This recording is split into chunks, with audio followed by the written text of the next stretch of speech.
Welcome to Water's Edge Television. I'm Craig Finneστad, and we are down here live at Ameritrade Park, home of the College World Series, where there will be a championship game tonight. And with us as our guest today is Nolan Sorrell and Chad Schuchmann. And y'all recently went out to Denver, Colorado as part of the church mission trip with Faith Westwood and the Water's Edge. Chad, why don't you tell us a little bit about the mission trip and the history with the church and kind of what some of the main things that the church does when we're out there? Yeah, in 1999, Faith Westwood started taking students and adults out on with an organization called Group Work Camps. They've been around since 1977, and we felt they were a really good organization to start doing trips with. So we've been going for about 13 years straight. And last year we decided to start doing separate middle school and high school mission trips. This year we took 20 students, 15 girls and 5 guys, and we took 2 adult females and 3 adult men on the trip, so there were a total of 25 of us. We went out and we stayed at a church in Lakewood, Colorado in an effort to work with their group Week of Hope, which is mostly serving in social service organizations, doing day camps and those kinds of different things, just to help those in underprivileged situations. So Nolan, I was going to ask you why you went on the trip, but I heard Chad say there was 15 girls and 5 boys, so now I know. No. So what was the reason you went on the trip with us this year, Nolan? Well, I went on the trip because I was told it's a lot of fun, and you get to help people. And so this is your first mission trip, is that right? Yeah, it's my first one. And what grade are you going to be in? I'm going to be in 8th grade this year. Okay, so I know you went whitewater rafting, and that was the day before the camp started. What was that like? Have you ever done that before? That was my first time doing that too, and I already told my dad I want to go back and stuff like that because it was that fun. How do you like the whitewater rafting, Chad? It was cold. We got in the water. They told us the water that we were going to be rafting in was snow the day before, and it was just under 40 degrees. So aside from the fact that we had a lot of fun and the water was high, it was really cold, but it was a blast. Nolan, why don't you tell us what a typical day was like at the work camp? You would get up in the morning and you'd go to bed at night, but what happened between those 2 times? Well, what happens? We have a morning time where we eat, and then we talk about. We have like a group thing where we talk about like God and stuff like that, and our subject of the day, and then when we're off to our workstations and stuff like that, and then we come back. We have a little bit of free time. We have another kind of group time, and then we have like group devotions, and then we go to bed. Okay, so Chad is kind of the leader of this trip. What was kind of the highlight for you as you would see the students kind of growing closer together, certainly growing in the relationship with God, serving other people, but what's like 1 or 2 of the things that kind of just jumps off the page for you? Well, I think the first thing is that when you get to camp, they divide you up into crews, and a lot of times those crews consist of people you've never met before. They're from other churches, and so the first thing that I think is great is that you really get to be a part of something and see that you're part of the whole church, and that church consists of people who are outside of your own church congregation. The second thing, and this is what I told the kids on what we call affectionately Cry Night, is it's the night that there's kind of this aha moment for the kids, and as I tell them every year, this is the reason that I go. It's the moment that they realize what they're doing, the impact that it has on the community that they're serving, and the impact that it has on them.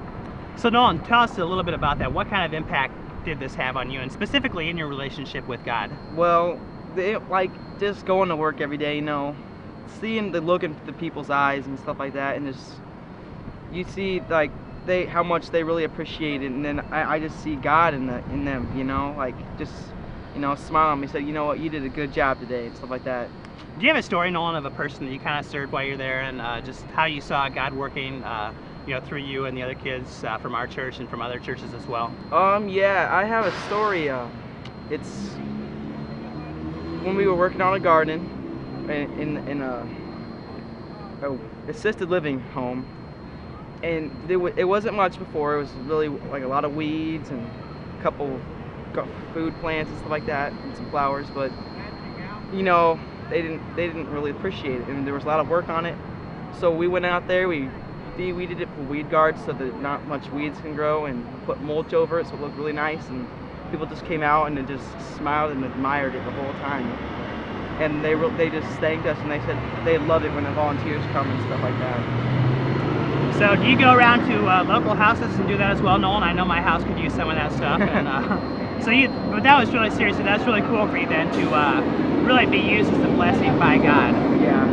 Chad, do you have any stories, people you served or people you observed being served, and just the impact that God did through the servants? Yeah, my crew, we got sent to a place called Praying Hands Ranch. It's a equine therapy or a horse therapy ranch for children and adults even who are physically or mentally handicapped. And they found that this is one of those things that just really works, and we had kids that would walk alongside the horses while these special needs people were riding on the horse. And one of the just coolest things is to see somebody who for most of the day is kind of just not there, not engaging in anything, and to see just by holding them onto a horse and by riding a horse that they can just have the most fun, and that they can actually begin to develop and do things that they normally otherwise wouldn't do because of a ministry that takes place. So to be a part of that and to see that happen right then and there, it's like an instant change in a person. Yeah. Part of Christianity is growing in our relationship with God, and part of it is certainly growing in our relationship with each other as well. So, Nolan, do you want to tell us about the friendships that you might have made either through kids in our church or through kids elsewhere, maybe with some of the people that you served? Well, when I was with my crew, none of them from my church, and so I made friends pretty fast with them, and it just kind of like we just bonded. So Chad, as a youth pastor, one of the things that you would really desire to do is see the kids kind of bonding closer together, and even the adults and the adults and the adults and the kids. So how did you experience that this week at the camp? Well, when I wasn't chasing down the kids, I really had an opportunity to sit down and talk with some of the kids and to just hear about what their experience has been. And I think one of the biggest things, like I talked about, was Cry Night, and talking to some of the kids after that, and they just sharing some of their thoughts and their experiences about just realizing that how good their life is versus what the life that we have or that the kids that they were working with and experiencing, and just realizing the opportunities that they don't have and that they wish the other kids had, and just coming ultimately to the realization that whatever we have is a gift from God, and that it's not deserved, and that our response and our role is to love God back by loving others.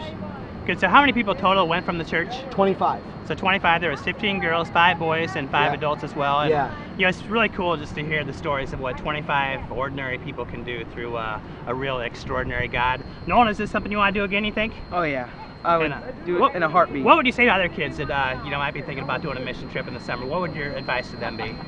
You know what? Just do it. Just because if I tell you to do it now, you're not going to regret it later, because you just have so much fun, and you connect so much, you get so much closer to God with your relationship, and then you get closer to your friends and stuff too. So cool. Chad, as the youth pastor, what would you kind of say to the church? We support you guys financially, but what do you say to us is, we're kind of supporting and praying for y'all and financially doing that too. Yeah, I mean, thank you so much for all your gifts and for your prayers and your support. If you're looking at ways to find out what else you can do to be a part of the youth ministry, we need volunteers and adults all year long. And it's those relationships throughout the year that spill over into what happens on the mission trip. So we'd love to have you join us. We'd love to have you be a part of what's going on. But we really do thank you, and we appreciate everything you already do. Yeah, it's great to see lives being impacted, both in Colorado and right here in our own hometown, knowing there's 19 other kids that we could have asked, and you're the one that's here today, but lives are being changed in front of us, and that's a great thing. So I would encourage you, if you're interested in helping out with the student ministry, if you have questions about the youth ministry or any of these trips, to email Chad. It's Chad Schuchmann at faithwestwood.com. And I also encourage you to worship with us on Sunday mornings. We worship at Millard West High School. It's a relaxed, casual atmosphere. Just come as you are. We have people of all ages that worship with us. We meet at 9 o'clock and 10:30. You can check all the logistics out on our website, www.watersedgeomaha.com. So I want to thank you for watching us today, and we'll see you next week on WETV.